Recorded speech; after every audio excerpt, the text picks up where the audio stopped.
Good morning. Welcome to Beverly Unitarian Church. My name is Jenny Cottrell. I'm a worship associate. We welcome all people here, every color of the rainbow from every place on earth. Whatever your past or present is like, we invite you to walk into the future with us. Here, we celebrate a diversity of beliefs, striving always to make space for more. Like other Unitarian Universalist congregations, we affirm 7 principles, which are not a doctrine or a dogma, but rather our shared values and moral guide. To learn more about these principles, please visit the website of our denomination, www.uua.org. Our minister is the Reverend David Schwartz. Today we are fortunate to have as our speaker our own member, Judy Shader. I'm happy as well to welcome today our musicians, members Josh Cottrell, Renee Jerusek, Tristan Brown, and Greg Lawler. We especially welcome visitors and hope you'll stay for virtual coffee hour after the service on Zoom using the link that will be shared in the chat.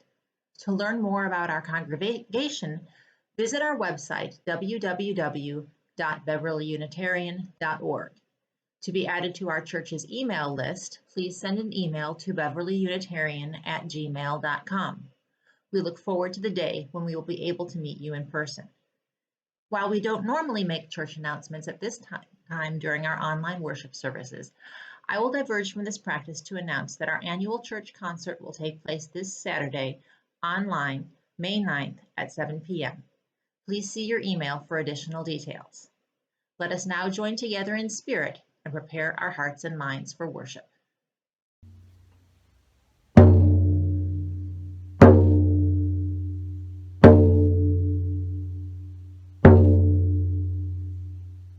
Call to worship this morning are words by Mary Ann Williamson. Our deepest fear is not that we are inadequate. Our deepest fear is that we are powerful beyond measure. Please join with me in unison in saying the words for lighting the chalice, the symbol of our Unitarian Universalist faith. We light this chalice in celebration of the gift of life. May its light be a beacon of hope, a sign of our quest for truth and meaning. Infinite love, be here with us now. You gotta do when the Spirit says do. You gotta do when the Spirit says do. When the Spirit says do, you gotta do, oh Lord. You gotta do when the Spirit says do. You gotta sing when the Spirit says sing. You gotta sing when the Spirit says sing. When the Spirit says sing, you gotta sing right along. You gotta sing when the Spirit says sing. You gotta dance when the Spirit says dance. You gotta dance when the Spirit says dance. When the Spirit says dance, you gotta dance right along. You gotta dance when the Spirit says dance. You gotta shout when the Spirit says shout. You gotta shout when the Spirit says shout. When the Spirit says shout, you gotta shout right along. You gotta shout when the Spirit says shout. You gotta do when the Spirit says do. You gotta do when the Spirit says do. When the Spirit says do, you gotta do right along. You gotta do when the Spirit says do. Please join with me in reciting the words of our covenant in unison. Love is the spirit of this church, and service is its law. This is our great covenant, to dwell together in peace, to seek the truth in love, and to help one another.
My story today is from the Old Testament of the Bible.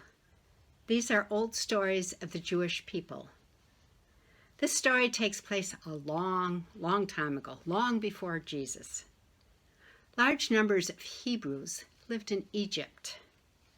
Egypt is where the pyramids and the mummies are. The king was called a pharaoh. The Hebrews' parents, grandparents, and great-great-grandparents had all lived in Egypt, but they were still considered immigrants. The Egyptians made them slaves. The pharaoh worried that there were getting to be too many Hebrews. He was afraid they may rebel. He ordered that the baby boys be killed. One mother put her baby in a basket and floated him down the Nile. Luckily, the Pharaoh's daughter found him. She named him Moses, and he was raised as an Egyptian prince. He was still a Hebrew, though. And growing up, he saw how his people were treated. When he was 40 years old, he saw a Hebrew man being beaten by an Egyptian, and he killed the Egyptian. Pharaoh found out and planned to kill Moses. Moses was afraid. He left Egypt, and he married a shepherd's daughter. Years later, as an old man, he was tending his sheep. He saw a burning bush. He went closer to look and saw that although it was flaming, it was not being burned. Suddenly he heard a voice. "Moses, Moses, do not come near. Take off your shoes. This is holy ground. I am the God of your fathers. I have heard the cry of the people. I have seen their oppression by the Egyptians. I will send you to Pharaoh, that you may bring my people out of Egypt." Who am I that I should go to the Pharaoh? I will be with you. If I go to my people and say that the God of your fathers sent me, they will ask, "What is his name?" I am who I am. Say to the people, "I am sent you. This is my name forever."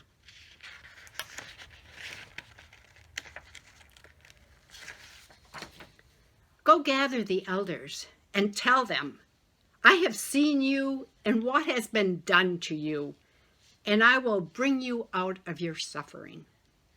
Go with them and ask Pharaoh to let you go. But I can't speak well. I stutter. Go. I will be with you and teach you what to say. But please send someone else.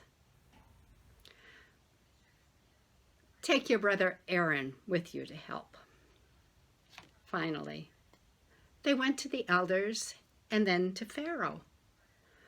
But Pharaoh only got mad and made the slaves work harder. The people complained to Moses. Moses asked God, "Why did you ever send me in the first place? Things are worse now." Go back to Pharaoh. But why should Pharaoh listen to me? I will make you as God to Pharaoh. Moses did as God asked. It took a long time to actually free the Hebrews. There were several plagues or disasters. Each time, Pharaoh begged Moses to make it stop, and he promised to let them go after. But when it ended, he always changed his mind. First, there was polluted water. then hordes of frogs, then flies, dead animals, skin sores, hail, locusts that killed the crops, days of darkness. Finally, the Egyptians' firstborn children died. Pharaoh told Moses, "Take all of his people, their animals, everything. Go!" But after they left, Pharaoh missed having slaves and said, "What have I done?" He sent a big army with horses and chariots to bring them all back. But now the Hebrews were trapped up by the Red Sea. They were afraid and they wanted to go back. But miraculously, the waters parted and they crossed the sea safely. When the army tried to follow, the waters closed in. The Hebrews wandered for a long time in the wilderness, but they finally settled in the promised land of milk and honey. Every week we experience many joys and many sorrows. Every week we bring those joys and sorrows to Sunday service and share them with one another so that the joys may be magnified and the sorrows made easier to bear. In a moment, I will invite you to share your joys and sorrows in the chat. Please remember that YouTube is a public forum, so if a joy or sorrow is too personal to share in detail, please type the letter I twice to represent your two fingers being raised like we do in church. After this silence, I will light some spoken candles in summary. Please begin sharing your joys and concerns now.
I light a candle for those who are sick and those who care for them, those who have died and those who grieve their absence, for those whose daily lives are filled with stresses of countless different kinds, for those who are isolated,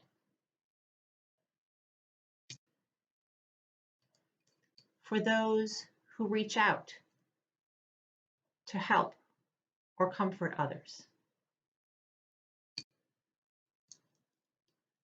for those in leadership that they may make wise decisions, for the simple gifts that life still gives us, even in the most trying times, for the victims of violence, and for all the joys and sorrows left unshared that are nevertheless on our hearts.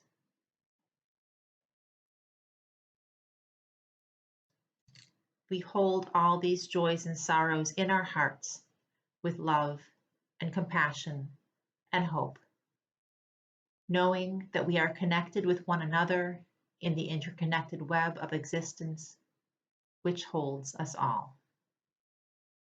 Amen.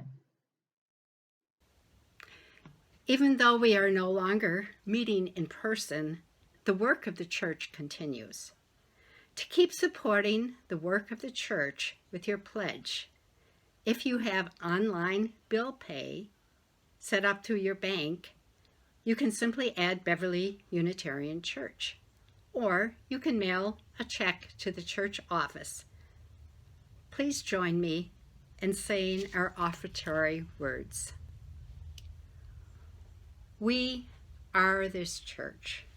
We are its hands, its heart, and its voice. Together we share the wealth of this community and sustain it with our gifts. Miracles are not only possible, they occur every day. I'm going to explain how they work.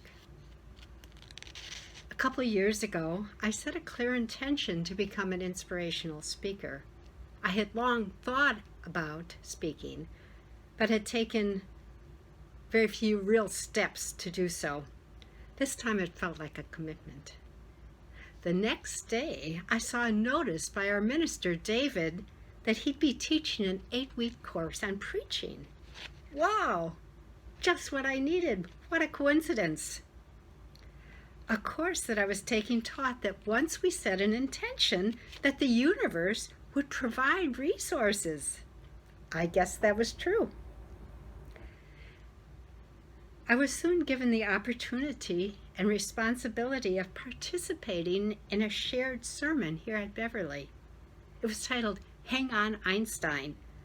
Einstein discovered relativity by imagining himself riding on a beam of light through the universe. I preached about how we each have a super body, which allows us to be the eyes, ears, hands, feet, and consciousness of the world, sensing, interacting, and co-creating with our corner of the universe. Last year, I was able to repeat David's course and give my sermon, Pack the Car.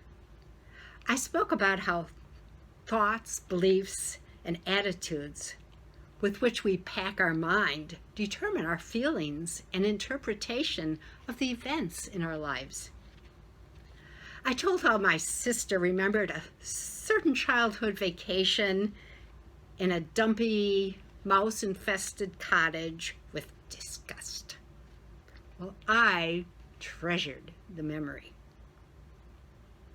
By changing our perceptions and interpretations of the events and people in our lives, we can create a new possibility for our future. The changes that occur in our lives after adjusting our perceptions often seem miraculous. As a Unitarian Universalist, I have learned from many spiritual traditions. I've also studied science with master's degrees in biology and chemical engineering. The various spiritual traditions tell stories about different peoples, teachers, spirits, deities, entities. They describe different systems of thinking.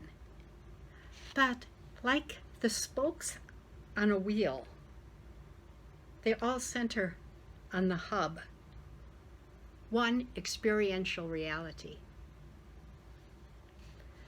Most teach that we are all connected. Also, that love is the ultimate value. We are physically, spiritually, emotionally, mentally, and energetically connected to each other. We are intimately connected with the entire universe, or, if you prefer, with God. These are two ways of saying the same thing. One has scientific undertones, the other religious. I spoke about this in my February sermon, To the Moon and Back. My religious quest and scientific thirst for knowledge, which once seemed so opposed, have dovetailed. Conscious observation has been proven scientifically to determine the outcome of physical experiments. This implies that consciousness causes phenomenal reality. Without consciousness, there are only probabilities. Quantum physicists also found that subatomic particles are entangled, communicating instantly across space. Yet, according to our friend Einstein's theory of relativity, nothing can travel faster than light. One theory explaining this is that objective reality does not exist. Instead, we exist in a giant hologram. Every part contains all the information of the whole. Furthermore, past, present, and future exist simultaneously. Science traditionally divided everything into smaller and smaller parts. Now it is finding that there are no parts, only a connected whole. Sometimes scientists working to make quantum computers say that the universe itself is a quantum computer and should be conscious. Just as with David's preaching course and the preaching opportunities that soon opened up to me, whenever we create an intention, the universe comes together to help fulfill it. We are presented with resources, opportunities, people, and events to help. Indeed, the possibilities and intentions that we create may actually be the yearnings of the universe. As Marcia told us earlier this year, we need to first be quiet and listen to the request of the universe is making of us. Then make use of the resources it gives us. When we get a big, exciting idea, our tendency is to question, who am I to do this? We hide in our old story of who we are. We are too often like Moses in the Bible story. God asks Moses to go to Pharaoh and tell him to let his people go. Moses wanted to help, but like us, he felt inadequate. How did he know what to say he didn't know what to say to the Hebrew people. He didn't think they'd listen to him. He told God he was not eloquent, that he was slow of speech and tongue. So God agreed to send Moses' brother Aaron to help. Still, Moses asked why Pharaoh should listen to him. God said to Moses, "See, I make you as God to Pharaoh." And God told Moses everything to do. But Pharaoh had a hard heart. He did not want Egypt to lose its very valuable oppressed workers. Moses had to keep going back to Pharaoh each time God told him what to say. The Hebrews were finally freed. It was right that the Hebrews be freed. Right in the way our American forefathers said that there are certain unalienable rights. But from the consciousness of the universe, how could this injustice be righted?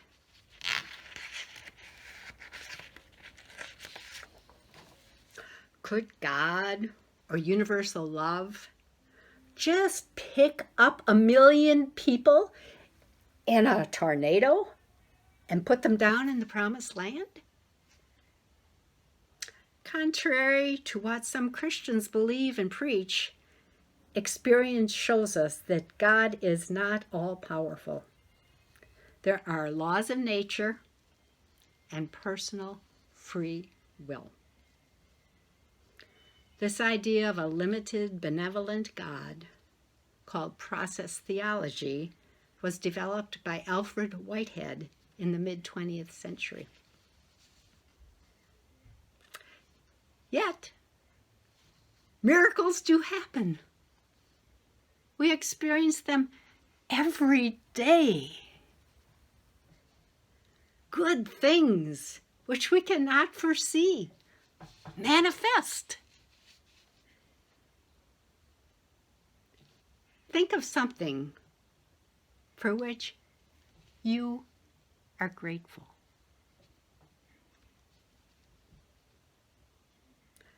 Someone you were angry at, but have forgiven and are now good friends with.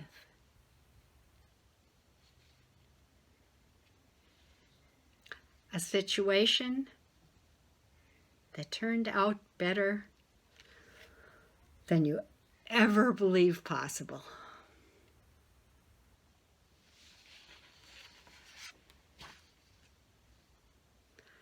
To occur, miracles need loving thoughts, voices, hands, faces, feet, embodied intent, passion, desire, willingness, effort. People to inspire each other to make the required efforts.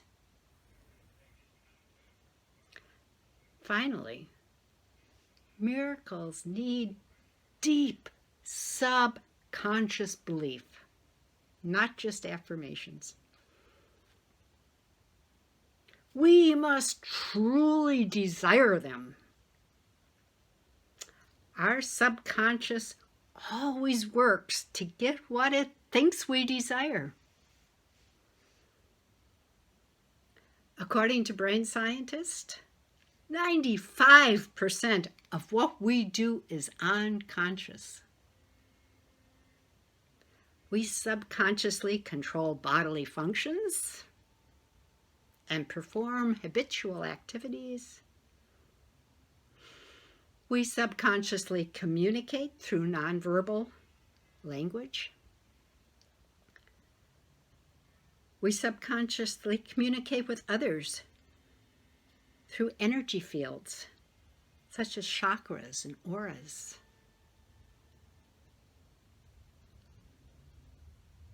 We use subconscious beliefs, cultural beliefs, to make our decisions. Finally, we subconsciously communicate through the interconnected web of universal consciousness. For our super body is just our corner of the universe. Caution, though. We cannot insist on how things are accomplished, nor even on exactly how they will look in the end. It is usually far, far beyond our ability to consciously see all possibilities and to arrange all circumstances. Think of the challenge of playing chess. The world with its people, relationships, systems, timing, physical aspects is much more complicated and complex than any chess game. There already exist computers that can beat the chess masters. Imagine what the quantum computer of the whole universe can accomplish with willing participants. In summary, to experience a miracle, we must get our perception right. We must act with love, not fear. We must realize our true power. We must do what we know that we are called to do. We must desire good. Then we must have faith and let the miracle happen. The goodness that we want to bring into the world is the yearning of the universe. We should confidently do the work we are called to do. We should enlist the help of others, and we should accept and embrace all the help and opportunities that are offered. You may recall the shared sermons of Kurt, Tony, and Merrick earlier this year. Each one spoke eloquently about one time they were called. What we are called to do can be anything, large or small. Something that will make the world better for someone. Fill some need, fix a problem, bring hope, correct an injustice, heal a relationship. It might take just one day, affect one person, one relationship, or it may take your entire life and still not be accomplished. It may change the course of the world. Given the connectivity of everything, it follows that even one small act of kindness changes the world. Did you hear Pat's sermon recently about the power of smiles? One smile can change a person's day, then all their relationships, then their entire life, and the lives of their family and friends. And it won't stop there. I know I'm not alone in sensing an opportunity for good change in the world following this crisis. It has become clear to almost everyone that our way of doing things has not worked for the masses of people. Many of us feel a calling to take part in making change, which brings people together, increases prosperity, equality, freedom, justice, healing, sustainability.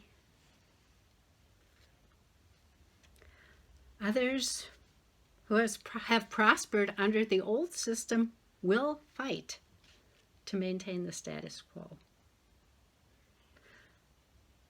But I believe if we listen to that still, small voice within, if we each do what we are called to do, if we join our thoughts, efforts, energy, and spirits,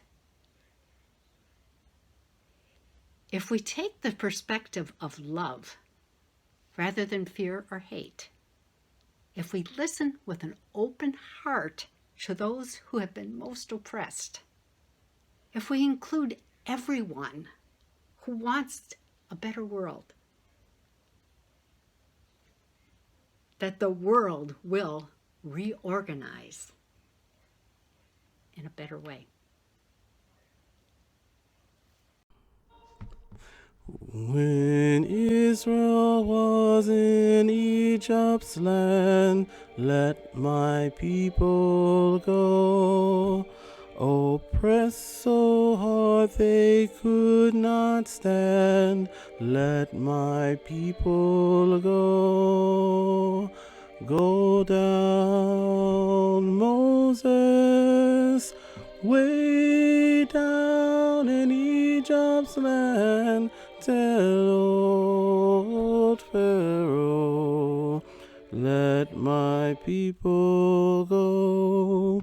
The Lord told Moses what to do, let my people go, to lead the Hebrew children through, let my people go. Go down, Moses, way down in Egypt's land, tell old Pharaoh, let my people go. Lord, help us all from bondage flee, let my people go. And let us all in Christ be free, let my people go. Go down, Moses, way down in Egypt's land, tell old Pharaoh, let my people go. Our closing words are also by Marianne Williamson. Your personal power is not something that is going to reveal itself at some later date. Your power is a result of your decision to reveal it. You are powerful in whatever moment you choose to be. The choice to be used as an instrument of love, right here, right now, is a choice for personal empowerment. Please say with me in unison the words for extinguishing our chalice. Our worship is ended. Our service begins.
We shall live in peace.